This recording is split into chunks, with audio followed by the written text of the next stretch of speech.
केंद्र सरकार ने फर्जी अपनी एजेंसियों का गलत तरीके से इस्तेमाल किया और आम आदमी पार्टी के नेताओं को जेल में डाला। जाहिर सी बात है, जब हमारे साथ ज्यादती हुई है तो लोग हमारे साथ खड़े हैं कहीं ना कहीं और ये भी मानते हैं कि हम ज्यादती हुई है। हमने तो सिर्फ काम किया है और अगर ये इतने हमारे काम से परेशान नहीं होते तो हमको जेल क्यों भेजते। जितने जुल्म थे वो ये हम पर कर चुके, जितना जुल्म कर सकते थे किया। अब हम उससे ज़्यादा मजबूती से आएंगे। अभी हम दिल्ली की लड़ाई लड़ रहे हैं लेकिन देश को भी बचाना है और आप देखिएगा कि हम देश को किससे बचाना है?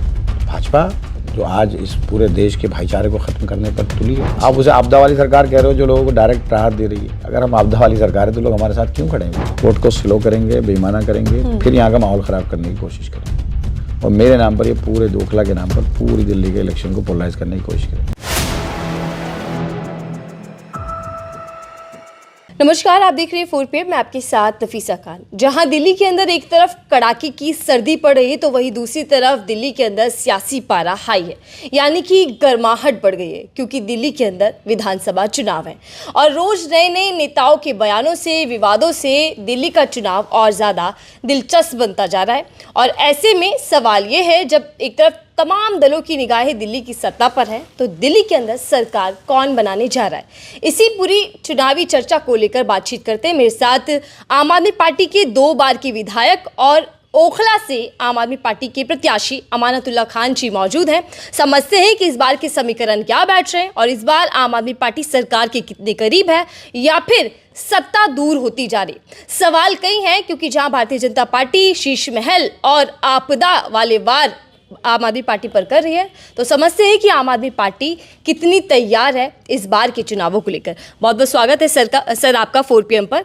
अमानतुल्लाह खान जी, चर्चा में चुनावी तौर पर आगे करूँ उससे पहले आपका जो नाम है वो काफ़ी सुर्खियों में भी बना और विवादों से भी घिरा रहा। तो शुरुआत इसी से करते हैं क्योंकि कई बार ईडी की गिरफ्त में आप जेल में भी रहकर आए हैं, कई बार आपके घर पर रेड भी पड़ी है, तो और अब चुनावी मैदान में है दोबारा से। कितना संघर्ष रहा आपका, कितनी चुनौतियां हैं और इस बार का चुनाव आपके लिए कितना महत्वपूर्ण है? देखिए, मेरे लिए चुनाव, मेरे क्या पूरी पार्टी के लिए ये चुनाव बहुत अहमियत रखता है जी। क्योंकि जिस तरह से इन लोगों ने हम पर झूठे करप्शन के चार्जेस लगाए, हमको परेशान किया, काम नहीं करने दिया, जेलों में रखा जी। मुझे भी जेल में रखा, मुख्यमंत्री साहब को जेल में रखा, उप मुख्यमंत्री को बहुत टाइम तक जेल में रखा और सत्येंद्र जैन जी को जेल में रखा, संजय सिंह जी को जेल में रखा। तो अब हम सारे लोग बाहर हैं। तो हमारे लिए ये चुनाव बहुत अहमियत रखता है कि बहुत टाइम हम जेल में रहे तो लोगों से संपर्क हमारा नहीं हो पाया, सालों से परेशान रहे। तो अब लोगों के बीच में जा रहे हैं और जो काम अधूरे थे उनको पूरा कर रहे हैं। जब से मैं आया हूँ 2 महीने के करीब मुझे हुआ है, तो मैं 24 घंटे काम कर रहा हूँ। रात में 5 बजे, 6 बजे, 7 बजे, मतलब सुबह में 12 बजे हम 24 घंटे काम कर रहे हैं और ऑलमोस्ट जो रुके हुए काम थे उनको पूरा किया और लोगों से मिल भी रही इसी बीच में। तो लोगों से अच्छा रिस्पॉन्स मिल रहा है और लोगों का मानना है कि दिल्ली में आम आदमी पार्टी की सरकार थी और आम आदमी पार्टी की सरकार आएगी भी जी। लेकिन अमानतुल्लाह खान जी, आप पर भी कई आरोप लगे। क्या ज़मीन कुछ कमज़ोर पड़ी है या वो मजबूती अभी भी बरकरार है जनता के बीच में आपकी?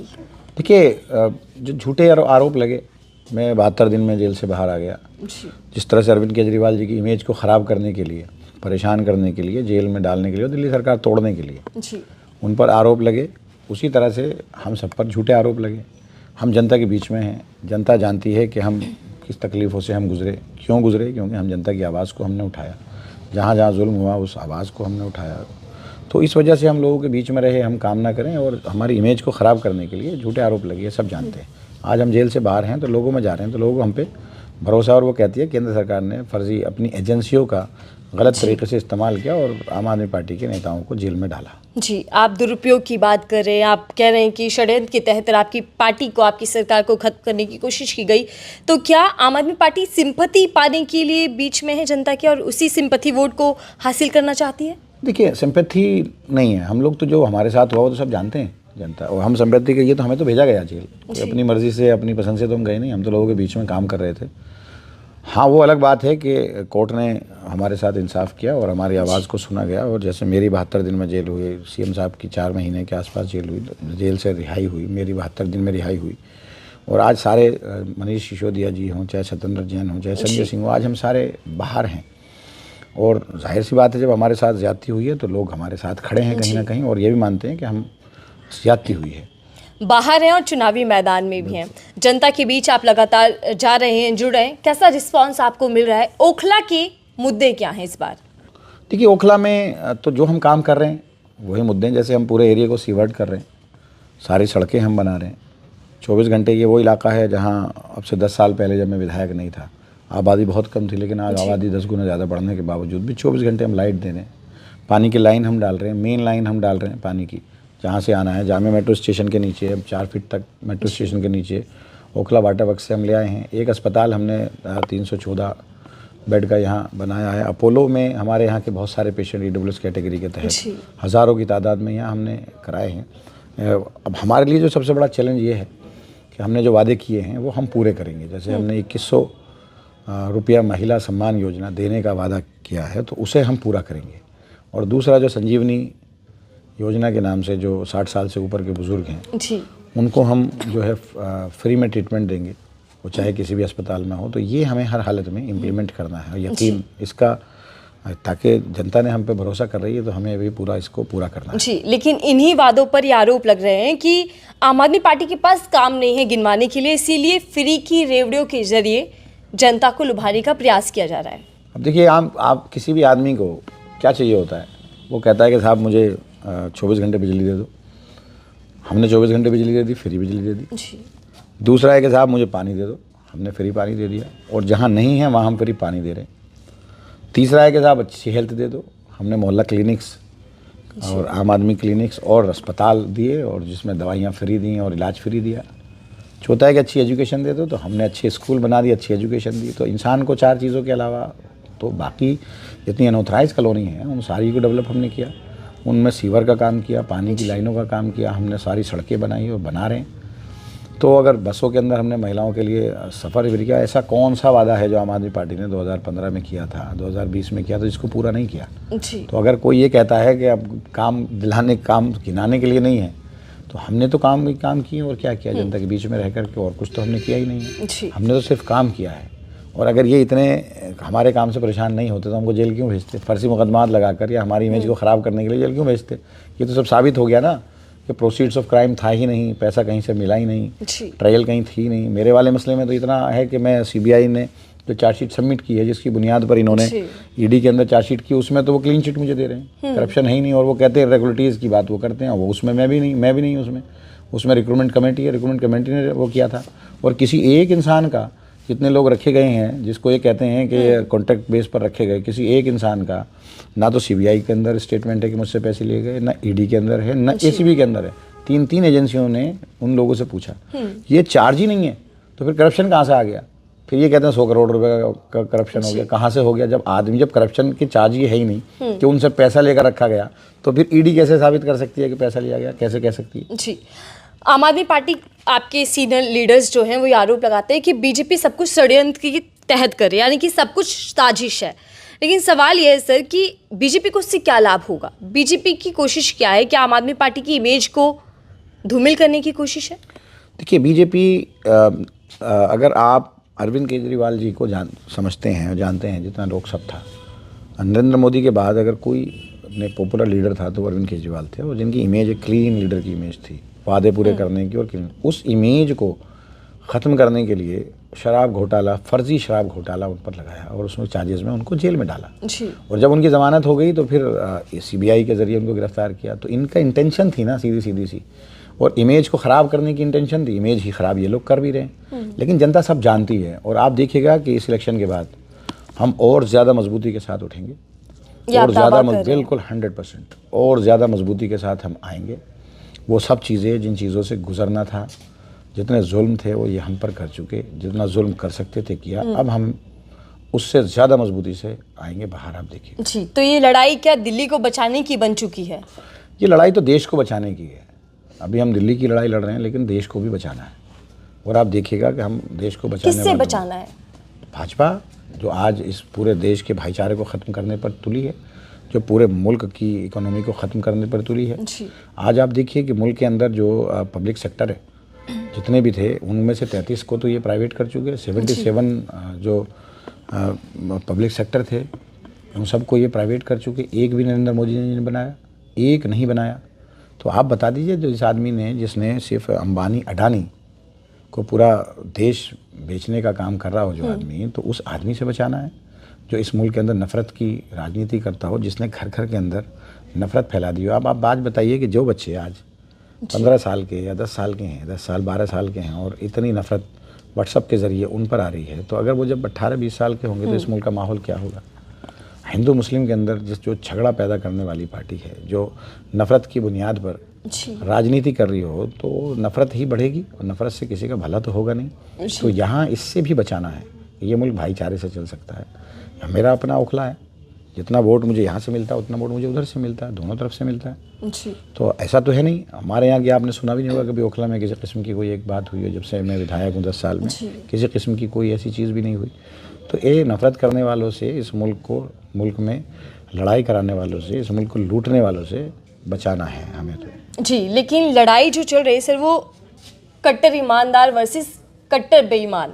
बीजेपी ये घोषित कर रही है कि आम आदमी पार्टी जो है वो कट्टर बेईमान पार्टी है, जिसने हमेशा झूठ बोला, दिल्ली की जनता को लूटने का काम किया।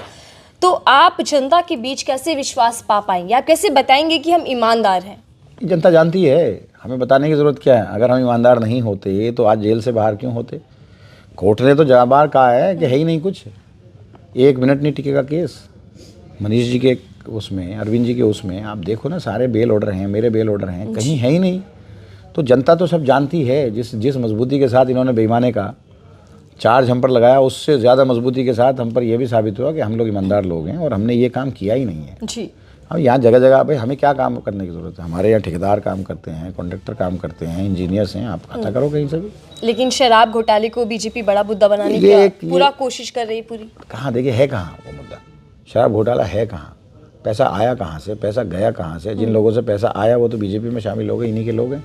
और वो तो बीजेपी को पैसा आया, वो भी तो है ना कि आपने देखा कि पैसा किसने दिया। जिस इंसान को इन्होंने एक्यूज़ बनाया था उसने ही बीजेपी को पैसा दिया और वो खुद उसको फिर छोड़ दिया, उसकी ज़मानत हो गई। तो ये इनसे बड़ा बेईमान कौन है। ये दूसरे को बेईमान बताते हैं, तो इनसे बड़ा गलत कौन है, इनसे बड़ा जालिम कौन है, इनसे बड़ा बेईमान। ये तो हर चीज़ पे ये तानाशाह लोग हैं। तानाशाहों से इस देश को बचाना है। जी, लेकिन पीएम मोदी कह रहे हैं कि दिल्ली को आपदा वाली सरकार से बचाना है। आपदा की सरकार आम आदमी पार्टी, जिसने दिल्ली को बर्बाद कर दिया। हाँ, जिस सरकार ने दिल्ली के अंदर तमाम स्कूलों की हालत बदल दी, अस्पतालों की हालत बदल दी, महिलाओं के लिए बस में सफ़र फ्री कर दिया, जिसने जगह जगह मोहल्ला क्लिनिक खुलवा दी। मेरे अपनी ही विधानसभा में 18 मोहल्ला क्लिनिक है।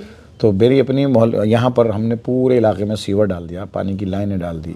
यहाँ 24 घंटे, जहाँ यहाँ 24 घंटे लाइट नहीं आती थी शाहीन बाग में, आज 24 घंटे लाइट हमने दे दी, पूरी दिल्ली के अंदर दे दी, फ्री लाइट दे दी। आप उसे आपदा वाली सरकार कह रहे हो जो लोगों को डायरेक्ट राहत दे रही है। अगर हम आपदा वाली सरकार है तो लोग हमारे साथ क्यों खड़े हैं? हम लोग भला करने वाले लोग हैं। ये इसी तरह की तो अल्फाज इनके पास हैं। ये बेईमाने से जीतने वाले लोग हैं। ये बेईमाना करते हैं, वोटों को बांटते हैं। हमारे यहाँ जितने कैंडिडेट खड़े हैं वो सबके टिकट बीजेपी कर रही है। बीजेपी अपने यहाँ बैठ कर रही है। तो कैसे कर रही है? इन्होंने महाराष्ट्र में क्या किया कि सेकुलर वोटों की तकसीम किया और 48 कैंडिडेट ऐसे हैं जो 2000 वोटों से कम से हारे हैं इंडिया गठबंधन के, और वहाँ पर वोटों का तकसीम इन्होंने किया धर्म के नाम पर, बिरादरी के नाम पर और दूसरी चीज़ों में, पार्टियों में बांटा। तो सेकुलर वोट को बांटा, उनका वोट स्लो किया, उनका वोट वैसे कटवाया, इलेक्टोरल वैसे कटवाया। अब मैं यहाँ अपने यहाँ बता रहा हूँ, अभी हमारे यहाँ तकरीबन 8 से 9 हज़ार नए फॉर्म भरे गए हैं अभी, जब से ये महिला सम्मान योजना, और ये उसमें से 2000 वोट नहीं बनाएंगे। आज मैं आरओ से कहकर आया हूँ कि आप कैसे रिजेक्ट कर रहे हो। तो वो आदेश है इनको ऊपर से कि वोट बनाना नहीं है, क्योंकि महिला सम्मान योजना जब आई उसके बाद तो हमारा ही वोट वो बनाना, तो उनको नहीं बना रहे हैं। जो इनके अपने वोट हैं उनको बनाएंगे, जो हमारा वोट है उसको ये काट देंगे। ये कहते हैं कि साहब आधार पर एड्रेस और साहब आईडी नहीं चलेगी। अगर नहीं चलेगी तो ये बीएलओ की जिम्मेदारी है, उनसे बिजली का बिल ले ले, एड्रेस के लिए कुछ भी ले ले। लेकिन मैंने आज आरओ से शिकायत की है मैंने कि भाई हमारे यहाँ 9000 वोट के करीब नया जो इलेक्टोरल रोल आ गया, उसके बाद 9000 फॉर्म पेंडिंग है। तो ये बड़ा मुद्दा है कि 9000 वोट आप बनाओ, उसमें से सारा हमारा वोट है, तो वो नहीं बनाएंगे। ये जो इनका वोट पर्सनली आएगा, इनके नेताओं का, बीजेपी का फर्जी, उसको बढ़ा देंगे। हमारा वोट काटेंगे, उनका वोट बढ़ाएंगे, हमारा वोट स्लो करेंगे, उनका वोट फास्ट करेंगे और वोट हमारा तकसीम करेंगे, यही राजनीति है इनकी। वैसे सामने आकर जीतना बस की नहीं है, 1 to 1 लड़ेंगे। और आप आरोप भी ये लगा रहे हैं कि फर्जी वोट बनाए जा रहे हैं जिसका फायदा बीजेपी को। लेकिन सर, चुनाव आयोग तो निष्पक्ष एजेंसी होती है, उस पर इतना गंभीर मैं कह रहा हूँ ना, आप चुनाव आयोग, चुनाव के जो सीईओ हैं या चुनाव का जो चुनाव आयोग है, तो वो पता कर लें कि ओखला में कितने फॉर्म आए, ओखला विधानसभा में नए फॉर्म कितने आए हैं। जितने आए हैं सारे बनाओ, क्यों नहीं बनाते? पिक एंड चूज क्यों है? सारे बना दीजिए उसको। 9,000 फॉर्म आए हैं, जिसने फॉर्म फिलअप किया है, आप उसका वोट बनाइए। नहीं बना रहे हैं क्योंकि महिला सम्मान योजना के बाद, लागू होने के बाद जिन लोगों के वोट नहीं थे, उन महिलाओं के वोट नहीं थे, उन्होंने वोट बनवाए, वही सब वोट हैं वो, उनको वो काट रहे हैं। मैं बता रहा हूँ आपसे, 9,000 फॉर्म हैं और बनेंगे कितने इलेक्शन के दिन, आप चेक कर लीजिएगा। मैं तो कह रहा हूँ इलेक्शन कमीशन से कि सारे वोट जितने भी हैं, इसको मैं कल चिट्ठी भी लिखूँगा कि जितने भी वोट फॉर्म आए हैं, आप इलेक्शन से पहले उसको एश्योर करें कि बने सबके, और 100% बनेंगे, किसी का कैंसिल ना हो। और अगर कोई खामी है किसी के पास आईडी की, किसी चीज़ की, एड्रेस की, तो बीएलओ की क्या जिम्मेदारी है कि उसको पूरा करे वो। आपने देखा कि शुरुआत जब चुनावी तौर पर हुई, दिल्ली के अंदर सियासी गर्माहट बढ़ी, तो भारतीय जनता पार्टी ने सीधा ये हमला बोला कि आपके जो नेता हैं वो माला माल हो गए हैं। अरविंद केजरीवाल शीश महल में पहुंच गए, लेकिन जनता बेहाल हो गई है दिल्ली की। इसीलिए नारा दिया गया कि अब नहीं सहेंगे, बदल कर रहेंगे। पीएम मोदी भी इसी नारे पर जोर दे रहे हैं। अब वो एक तरफ तो राजमहल है, तो वो राजमहल को भी दिखा दे। वो जो कोरोना के टाइम में जो उन्होंने वो ख़रीदा था जहाज़, कोरोना के टाइम में, जबकि वक्त नहीं था, पेमेंट नहीं थी, लेकिन कोरोना के टाइम में ख़रीदा गया, उसकी आप फिक्र लीजिए। और जबकि उस वक्त पैसा नहीं था, लेकिन उन्होंने ज़बरदस्ती उस जहाज़ को ख़रीदा, जो चार्टर्ड प्लेन है। तो कौन है, मतलब ये तो सब जानते हैं कि पैसा किसके पास है, पैसा किसने कमाया है, बेईमाना किसने किया है, किसने घपले किए, किसने घोटाले किए, तो सबको मालूम है। आज इनके पास तमाम एजेंसियां हैं, ईडी इनके पास है, सीबीआई इनके पास है, एंटी करप्शन इनके पास है, दिल्ली पुलिस इनके पास है, इनकम टैक्स इनके पास है। मैं किसी को भी साबित कर दूं कि ये मेरे यहाँ ये खुद लगे हुए हैं। अभी ये रात में, उस दिन 22 पुलिस वाले रात में मेरे यहाँ 12:30 बजे मेरे ऑफिस में आए। क्या प्लांट करने के लिए आए थे? जी हाँ, क्या प्लांट करने आए थे? कुछ तो है ये। तो ये तो खुद माहौल ख़राब करना चाहते हैं, और इनसे बड़ा करप्ट कौन है? सारी एजेंसियां इनके पास हैं। ये किसी को भी इस्तेमाल ये करके, इनका क्या है कि आप इल्ज़ाम लगाओ झूठा, अपने लोगों से कंप्लेन कराते हैं, FIR कराते हैं, फिर झूठा इल्ज़ाम लगाते हैं, फिर मीडिया में बदनाम करते हैं, अरेस्ट करते हैं, जेल में डाल देते हैं। जब जमानत, क्योंकि धाराएँ ऐसी हैं PMLA एक्ट के अंदर जल्दी से ज़मानत नहीं होती है, तो ज़मानत जब नहीं होती कहते देखो अगर ये ईमानदार थे ज़मानत क्यों नहीं हो रही। अच्छा, फिर ज़मानत जब हो जाती है फिर कहते हैं अच्छा जब अब कोर्ट में साबित होगा। अभी तो कोर्ट से तो बरी हुए नहीं है। अरे कोर्ट से बरी होंगे 20 साल बाद, 30 साल बाद। सारे केसेस में बरी हुए, मैं कितने सारे केस में बरी हुआ। अब फिर मेरे पास 19 मुकदमे, मुझे खुद नहीं पता लगता, केस ख़त्म करता हूँ 19 मुकदमे अभी करंट मेरे पास 40 से ज़्यादा मुकदमे मुझ पर अब तक हुए। तो कहाँ हम लोग, और मुझे BC बनाया हुआ है, जो दिल्ली पुलिस की BC की लिस्ट है जी, मुझे उसमें BC घोषित किया गया है। मैं MLA हूँ। और BC किस केस में कि मैं एक जगह डेमोलेशन ये कर रहे थे कंचन कुंज में, और शाहीन बाग का जब डेमोलेशन हुआ तो वहाँ से मुझे अरेस्ट किया इन लोगों ने, और वो केस में बरी हो गया। वो BC दिल्ली पुलिस ने मुझे बनाया हुआ है जी। और सर, मैं आपकी वीडियो भी देख रही थी, बीती रात को, देर रात को कुछ पुलिस अधिकारी शायद आए थे, ऐसा कुछ वीडियो में आप बता रहे, क्या था वो पूरा मामला? ये रात में आए, कहने लगे आप डॉक्यूमेंट दिखाओ, हमें यहाँ से अंदर से फ़ोन आया, कुछ छुपा है। तो डॉक्यूमेंट्स कहाँ से आ गए? ये MLA ऑफिस है और विधानसभा से अलॉटेड ऑफिस है। हर विधानसभा में दिल्ली की विधायक ऑफिस सरकार का है, ये विधायक का है। आज मैं विधायक हूँ तो मैं इस्तेमाल कर रहा हूँ, जब मैं विधायक नहीं रहूँगा जो होगा वो इस्तेमाल करेगा। तो ये तो विधायक का ऑफिस है, जैसे वो CM ऑफिस था, CM हाउस था, वैसे ये विधायक ऑफिस है। तो हम ये तो विधायक ऑफिस में क्या रखा होगा, और ये अलॉटेड है बाकायदा। तो ये आए यहाँ पर, गेट ज़बरदस्ती गेट खुलवाया, जब नहीं खोला गेट, उसे शक हुआ हमारे उनको, मुझे टेलीफोन किया तो वो चले गए और गेट पीटते रहे, दीवार पर चढ़ने की कोशिश की। 22 पुलिस वाले रात के अंधेरे में। अच्छा, कोई ना इलेक्शन कमीशन बताने को तैयार है हमें, ना थाना बताने को तैयार है, मैंने कंप्लेन की थाने में, ना थाने को बताने को तैयार है कौन लोग थे, कहाँ के थे। उनके पास वीडियो है, मैंने CCTV उनको दिया है, बराबर सामने से वो ले गए हैं। अभी तक मैंने कंप्लेन दी रिटन में, अभी तक उस पर कोई कार्रवाई नहीं। मुझे पुलिस ने बताना भी गवारा नहीं समझा कि साहब क्या हुआ था, कौन थे वो लोग, क्यों आए थे, क्या मकसद था। पुलिस वाले थे उनके साथ में, यूनिफॉर्म में पुलिस वाले थे। एक चोर को तो पकड़ लेते हैं, 22 पुलिस वाले यहाँ आए, किसके साथ आए नहीं पता लगा। लेकिन ये दिल्ली का जामिया से, शाहीन बाग से, क्योंकि मैं यहाँ का विधायक हूँ, यहाँ से पूरी दिल्ली का ये माहौल ख़राब करना चाहते हैं और इसकी ये साजिश कर रहे हैं। कुछ ना कुछ ये बड़ा करेंगे इसके नाम पर, पोलराइज करने की कोशिश जी। तो आपको ये लग रहा है कि किसी तरीके का प्रयोग करने की कोशिश की जा रही है, क्योंकि ये मुस्लिम बहुल्य इलाका भी है, क्षेत्र जो आपका लगता है ओखला? ये हथियार रख सकते थे मेरे यहाँ, कुछ भी ऐसी चीज़ रख सकते थे जिससे मुझे फंसाया जा सके, बदनाम किया जा सकता है। क्यों आ रहे हो आप? अगर आप इलेक्शन कमीशन से भी है, जब ऑफिस बंद है, लाइटें बंद है, तो आप रात को क्यों आ गए? मेरा एमएलए का विधायक है, विधायक ऑफिस से आप मेरे घर आते, फिर जब मैं आ गया तो फिर चले गए, फिर मिले नहीं मुझे, फिर बाद में भी नहीं मिले मुझे। तो अगर थे आप ठीक हो तो कौन थे आप? पुलिस की तो जिम्मेदारी बनती है ना, लोकल पुलिस की। मैंने 100 नंबर को भी कॉल किया, रिटेन में कंप्लेन दी। अभी तक तो मुझे एसएचओ शाहीन बाग ने ये भी नहीं बताया, आरओ ने मुझे ये भी नहीं बताया। मैंने आरओ से भी कहा, आरओ ने मुझे ये नहीं बताया कि भाई कौन लोग थे, क्यों आए थे यहाँ। जी, तो आपको क्या लगता है कि क्या इसके पीछे क्या समझ में? बीजेपी की साजिश, बीजेपी की साजिश। बीजेपी हर हालत में, पहले तो यहाँ पे 100 कैंडिडेट खड़े कर दिए हर पार्टी से, कम से कम यहाँ 20 कैंडिडेट खड़े होंगे एक तरफ के, मेरी साइड की, इसी कम्युनिटी के 20 कैंडिडेट खड़े होंगे, वोट को तकसीम करेंगे, वोट को स्लो करेंगे, बेईमाना करेंगे, फिर यहाँ का माहौल ख़राब करने की कोशिश करेंगे, और मेरे नाम पर, ये पूरे दोखला के नाम पर पूरी दिल्ली के इलेक्शन को पोलराइज करने की कोशिश करेंगे। इनका ये मकसद है, सामने बस की नहीं है इनके जीतना। हिंदू मुसलमान करके या पोलराइज करके या झूठ बोल के या बेईमाना करके ये जीत सकते हैं। 1 to 1 ये कभी किसी से नहीं जीत सकते जी। ये बेईमाना करके ये जीत सकते हैं। बीजेपी के लिए आपके पास क्या रणनीति है? क्योंकि भाजपा ये कह रही है कि इस बार वनवास कटने वाला है, दिल्ली के अंदर बीजेपी सरकार बनने के लिए पूरी तरीके से तैयार है। लेकिन आपने ये भी कहा कि आपकी सीट पर, ओखला पर, कई उम्मीदवार आपके सामने हैं, जिसमें मुस्लिम समुदाय के चेहरे भी कई हैं। तो क्या वोट कटने का डर है कि पिछली बार की जीत और इस जीत में कुछ फ़र्क आएगा? नहीं, देखिए, वोट काटने की साजिश तो ये की है इन्होंने, मैं बताया, महाराष्ट्र में की है, हरियाणा में की है, जिससे ही कामयाब हुए हैं। दिल्ली में भी ये कर रहे हैं, लेकिन हमें यकीन है हमारे पूरे इलाके पर, लोगों पर, इस भरोसे में वो उनके उसमें नहीं आएंगे, वो जाल में। वो कह रहे हैं कि अपने ख़ानदान का वोट ले लो, अपनी बिरादरी का वोट ले लो, अपने घर का वोट ले लो। ये तो कह रहे हैं कि इन्होंने 40-50 कैंडिडेट खड़े कर दिए, और अपने अपने घर का अगर एक आदमी 200, 300 वोट भी काटेगा तो 15-20 हज़ार वोट तो ऐसे ही कट जाते हैं। यही तो इनकी रणनीति है। और अब पैसे की इनके पास कमी नहीं है, पैसा देते हैं कि लो आप चाहे जितना खर्च करो, तो पैसे की कमी इनके पास है नहीं। तो ये इनका, ये साजिशन, ये इन कामों को ये करते हैं जी। तो बीजेपी को कैसे चुनौती आप देंगे, क्योंकि बीजेपी के प्रत्याशी भी आपके सामने हैं?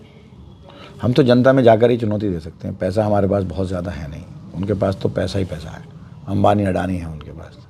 हम तो जनता में जा रहे हैं अपने कामों को लेकर के, लोग हमारे साथ हैं, जनता हमारे साथ है, पूरी तरह से खड़ी है, और हम ये चुनाव देखेंगे, जीतेंगे। दिल्ली का चुनाव आम आदमी पार्टी भारी बहुमत से जीतेगी, और मैं ओखला इंशाल्लाह अच्छे वोटों से जीतूंगा। मैं आखिरी सवाल ले रही हूँ, आपने पैसा का जिक्र किया। आम आदमी पार्टी आरोप लगा रही है कि जो बीजेपी के नेता हैं, परवेश वर्मा, वो कभी पैसा बांट रहे हैं, कभी जूता, कभी साड़ी। वो एक तरीके से कैश फॉर वोट के जरिए पूरे चुनाव को प्रभावित करने की कोशिश कर रहे हैं। देखिए, परवेश वर्मा को तो सब जानते हैं। जिस वक्त ये शाहीन बाग हुआ था, किस ज़बान का उन्होंने इस्तेमाल किया था, और कैसे वो पैसे बांट रहे हैं। पैसा बांट रहा है, खुला पैसा। आप पुरानी नई दिल्ली में जाकर किसी से पूछोगे वो कहाँ पैसे मिलेंगे, तो कोई भी ले जाएगा परवेश वर्मा के। इलेक्शन कमीशन ने कोई कार्रवाई नहीं की, पुलिस ने उन पर कोई कार्रवाई नहीं की। अगर छोटा सा कारनामा आम आदमी पार्टी के, कि झूठा भी कोई कंप्लेन कर दे आम आदमी पार्टी के कार्यकर्ता के, उसके नेता के खिलाफ, तो ये पूरी पुलिस, इलेक्शन कमीशन, सारे SDM सब लग जाती है इसी काम में जी।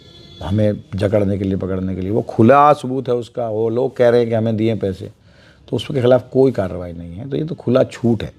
एक पार्टी उसके कैंडिडेटों को खुली छूट है, एक पार्टी उसके कैंडिडेटों को पूरी तरह से जकड़ के रखा हुआ है, बदनाम किया जा रहा है, जकड़ के रखा हुआ है, काम नहीं करने जा रहा है, छोटी छोटी चीज़ों पर परेशान किया जा रहा है। जी।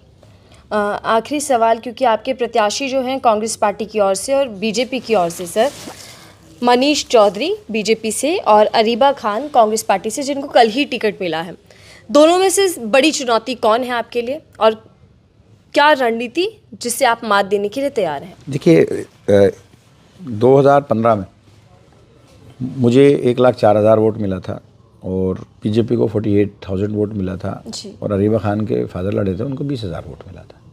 वो MLA थे उस वक्त जी। तो मैं 64,000 वोटों से बीजेपी से जीता था, और यहाँ हमेशा सेकंड पोजीशन पर बीजेपी रही है। दिल्ली में जिस तरह से आम आदमी पार्टी वर्सेस बीजेपी का इलेक्शन है, ठीक उसी पैटर्न पर यहाँ पर आम आदमी पार्टी वर्सेस बीजेपी इलेक्शन है।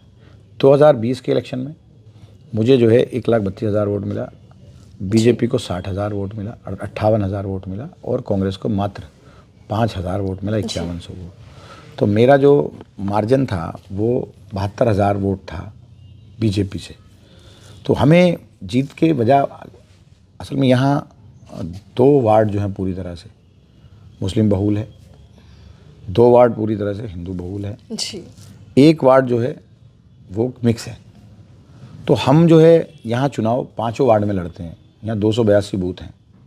1 नंबर बूथ से लेकर जो कालिंदी कॉलोनी है वहाँ से लेकर के शुरू होता है और आली गांव तक जाता है।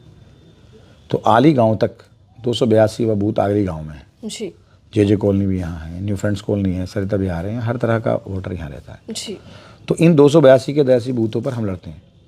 कांग्रेस 2 बूथ पर 2 वार्ड में लड़ती है, हम 5 वार्ड में लड़ते हैं, बीजेपी 2.5 वार्ड में लड़ती है। तो इसलिए ये इनके जीतने के चांसेस कम हैं और हमारे जीतने के जो चांसेस हैं, जी जो हमारा मार्जिन है वो इसीलिए ज़्यादा होता है यहाँ कि हम हर बूथ पर चुनाव लड़ते हैं, हर वार्ड में चुनाव लड़ते हैं, जी हर जगह हमारा वोट है और वो खड़ा है अपनी जगह। आज तो हमारे इस बार भी आप अपनी जीत को लेकर आश्वस्त हैं? नहीं, पूरी जिस तरह से आवाम के बीच में मैं हूँ, कोशिश कर रहा हूँ, मेहनत कर रहा हूँ कि अच्छे मार्जिन से हम यहाँ चुनाव जीतें और पूरी उम्मीद है मेरी आवाम पर, जनता पर। जिस तरह की मोहब्बत आवाम मुझसे करती है, जिस तरह का भरोसा मेरे ऊपर उनका कायम है, मैं उस कायम भरोसे को पूरी तरह से कायम रखूँगा और अच्छे मार्जिन से हम यहाँ इंशाल्लाह जीत कर आएंगे। ठीक है, धन्यवाद सर हमसे बातचीत करने के लिए, हमें समय देने के लिए। अमानतुल्लाह खान जो कि पूर्व विधायक भी रहे और आम आदमी पार्टी के प्रत्याशी भी हैं, लेकिन सवाल यह है कि आम आदमी पार्टी की राहें दिल्ली चुनावों में कितनी आसान रहने वाली हैं, मुश्किलें बढ़ने वाली हैं, क्योंकि एक तरफ भारतीय जनता पार्टी जो जीत का दावा ठोक रही है, तो वही कांग्रेस भी इस पूरे चुनाव को त्रिकोणीय बनाने की कोशिश में लगी है। किस तरीके से चुनावी नतीजे आते हैं और कौन दिल्ली के अंदर सत्ता बनाने के करीब दिखाई दे रहा है, इसका इंतजार करना होगा, समझना होगा कि दिल्ली की जनता क्या कहती है, कौन दिल्ली पर काबिज होता है। देखते रहिए 4PM, मैं थी आपके साथ नफीसा खान।